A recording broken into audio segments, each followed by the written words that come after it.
Let's get started with today's story. My name's Michael, and for almost 3 years I thought I had it figured out with Alice. She was different from anyone I'd ever met. Smart, quick-witted, always 10 steps ahead. We met at a tech conference in Denver. She was working PR for some startup, and I was there fixing network security. I liked her spark. She liked my steady. It wasn't perfect, but we built a life. A decent apartment, solid jobs. We had the kind of relationship that looked good from the outside. Dinners with friends, occasional trips, laughing at stupid memes on the couch. But there were cracks. Alice hated talking about her past. Anytime her ex-boyfriend Jonah's name came up, even by accident, she'd shut down. "He's ancient history," she said once, waving it off. "You don't have to worry about that loser." I didn't push it. Maybe I should have. Sometimes she'd get distant for no reason. She'd stay late at client meetings, come home smelling like hotel lobby bars. I told myself not to be that guy, the paranoid one. We even went to couples nights with friends like Jason and Leah, everyone saying how good we looked together. "Power couple right here," Jason would say, raising his glass. I smiled and played along. Why would I ruin it? Then came Alice's idea. A trip to Portugal. "We've been grinding too hard, Michael. Let's get out of here, just us." It sounded perfect. Warm beaches, wine, getting away from everything. I booked the flights that night thinking maybe this was what we needed. A real reset. If I'd known what was coming, I wouldn't have wasted a single dollar. The minute we landed in Lisbon, it felt like stepping into a postcard. Narrow streets, smell of roasted chestnuts in the air, music spilling out of little cafes. Alice was glowing, snapping pictures of everything, dragging me from one corner of the city to the next. For a while, I let myself believe.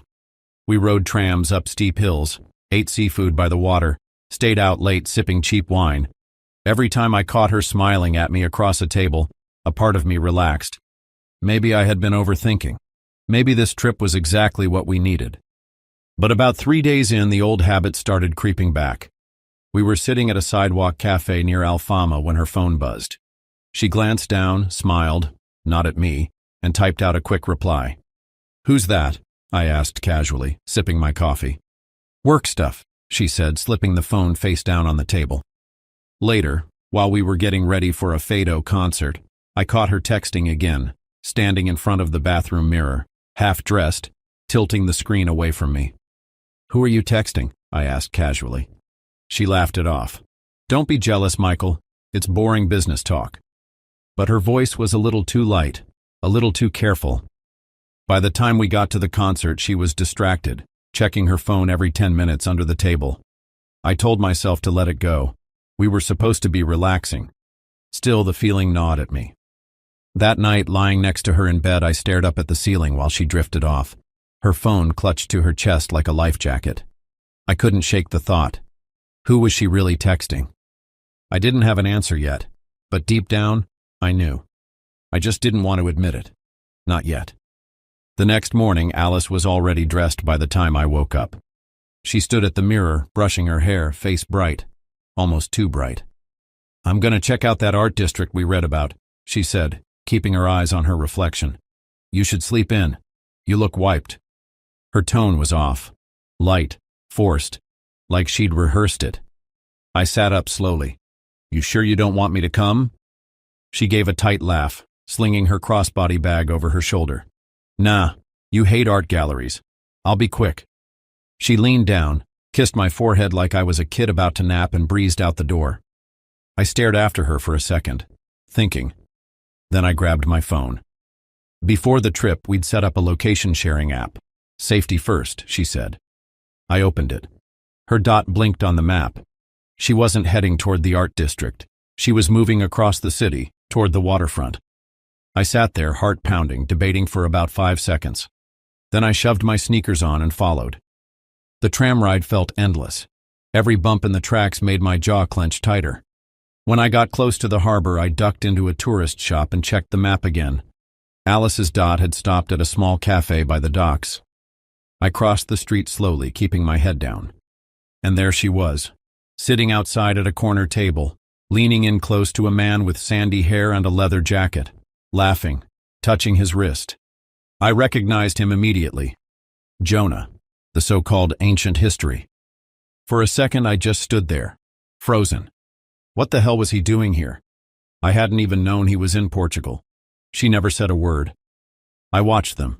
They didn't notice me. They were too wrapped up in each other, smiling like old secrets. I thought about storming over, making a scene, breaking something. Instead, I backed away, pulled out my phone, and snapped a few photos from across the street. When I got back to the hotel, Alice was already there, lounging on the bed, scrolling through Instagram like nothing happened. "Good art?" I asked, voice steady. She grinned. "Beautiful stuff. You would have hated it." I smiled back. And right then I started planning my exit. That night I barely slept. Alice curled up next to me like nothing was wrong, mumbling in her sleep. I stared at the ceiling, cold and wide awake. By morning I knew what I had to do. While she was in the shower, I unlocked her phone. We'd always known each other's passcodes. Trust, right? I wasn't proud of it, but I needed proof. It took about 30 seconds to find what I was looking for. Messages from Jonah. Dozens. Some recent, some months old. "Can't wait to see you again. This time's different. I'm booking the restaurant you love." Her replies were worse. "I miss you." Counting the days. Michael's clueless. I sat there, phone heavy in my hand, feeling like a fool. She hadn't just bumped into him. She'd planned all of it. The trip wasn't for us. It was a cover, a way for her to sneak Jonah into Portugal too. Different country, same lies. They were planning to keep sneaking around while I played the fool. I quickly forwarded the entire conversation to my own phone. Every message, every timestamp. Then I deleted the conversation between us from her phone, making sure it looked untouched. No reason to tip her off early. When Alice stepped out of the bathroom, towel wrapped around her, she caught me sitting there, phone still in my hand. "You good?" she asked, smiling. "Yeah," I said, sliding her phone onto the nightstand. "Just thinking we should do something different today. Something fun." She lit up. "Finally, you're loosening up." I smiled back. Inside, I was already gone. Later, while she chattered about plans over breakfast, I booked an early flight back home on my phone under the table. One seat. Nothing left to say. I called the hotel front desk too, arranging to cancel the room after tonight. "Emergency," I told them. "Family thing." It felt surreal, moving through it all. My face stayed calm, even friendly. Alice had no idea. That night, when she fell asleep next to me, I packed my bag slowly and quietly. Passport, charger, wallet, everything important. Before I left, I sat down at the little desk by the window and wrote a note. Short, to the point. "Alice, I know, I saw everything. Enjoy Lisbon. You won't hear from me again. Michael." I folded it in half and left it on her pillow. Then I walked out without looking back. The plane ride home was quiet. I stared out the window the whole way, feeling lighter with every mile between me and Lisbon. No texts, no calls. I blocked Alice before I even boarded. By the time I landed back in Chicago, my phone was already blowing up. Unknown numbers, random texts, missed calls. I ignored them all. I knew exactly what I needed to do. First, I transferred all the money out of our joint accounts into my private one. Every last dollar. Then I changed the locks on the apartment. Called a locksmith before I even dropped my bags. After that, I packed up all of Alice's stuff into boxes, clothes, shoes, makeup, anything she had, and left them outside the door. Then I locked the door behind me and sat down on the couch, breathing in the quiet. 2 days later, Alice came back. I heard the knock first, then the jingle of keys at the lock, and then louder banging when she realized her key didn't work anymore. "Michael, open the door!" she shouted, voice high and shaky. I didn't move, just sat there in the dark, listening. Through the peephole, I watched her spot the boxes.